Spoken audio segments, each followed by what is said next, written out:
Subscribe Muhammad Amjad Nadwi, Indian Islamic scholar. أعوذ بالله من الشيطان الرجيم بسم الله الرحمن الرحيم خلق الإنسان من صلصال كالفخار وخلق الجان من مارج من نار فبأي آلاء ربكما تكذبان رب المشرقين ورب المغربين فبأي آلاء ربكما تكذبان مرج البحرين يلتقيان بينهما برزخ لا يبغيان فبأي آلاء ربكما تكذبان يخرج منهما اللؤلؤ والمرجان فبأي آلاء ربكما تكذبان وله الجوار المنشآت في البحر كالأعلام فبأي آلاء ربكما تكذبان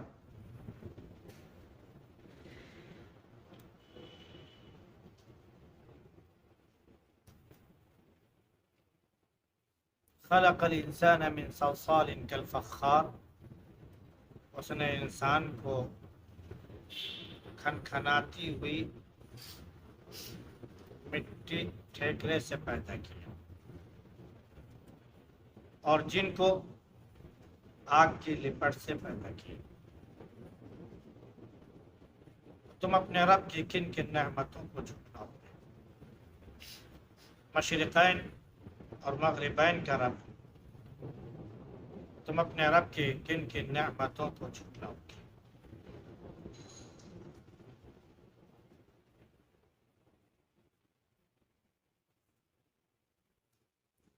گزشتہ آیات میں آسمان کی بلندی اور میزان کے قیام کا ذکر تھا۔ حکم تھا کہ میزان سے کوئی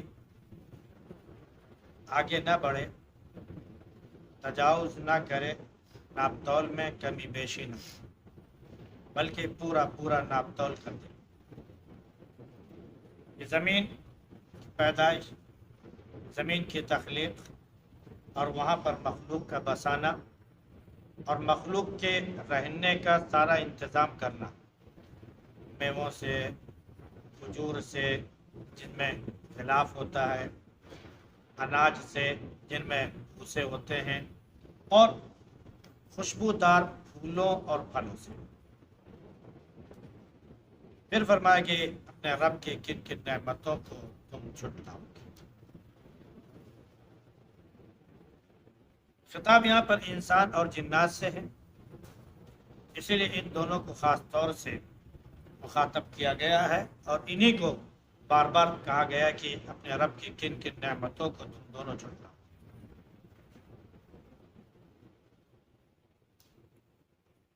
آیت تو کافی دور تک پڑھی گئی، وَلَهُ الْجَوَارِ الْمُنشَآتُ فِي الْبَحْرِ كَالْأَعْلَامِ، لیکن آدھے کی تفصیل انشاءاللہ آج ہوگی اور آدھے کی تفصیل انشاءاللہ کل میں۔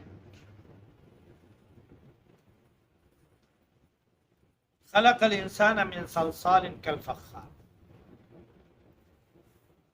یہاں پر حکم ہوا کہ انسان کو ہم نے کھنکھناتی ہوئی مٹی سے پیدا کیا، اور وہ کھنکھناتی ہوئی مٹی کیا ہے؟ ایسی ہے جو پک کر ٹھیکرا نما بن گئی ہو، جس میں کھٹ کھٹ کی آواز آنے لگی۔ اللہ رب العزت نے فرمایا کہ ہم نے اس سے انسان کو پیدا کیا۔ قرآن میں انسان کی پیدائش کا جب مٹی سے اللہ نے ذکر کیا تو کئی جگہ مختلف وجوہات سے، مختلف طریقے سے اس کے پیدائش کا ذکر کیا۔ ایک جگہ ہے کہ هو الذی خلقکم من تراب، وہی اللہ ہے جس نے تم کو مٹی سے پیدا کیا۔ اب یہ تراب کیا چیز ہے؟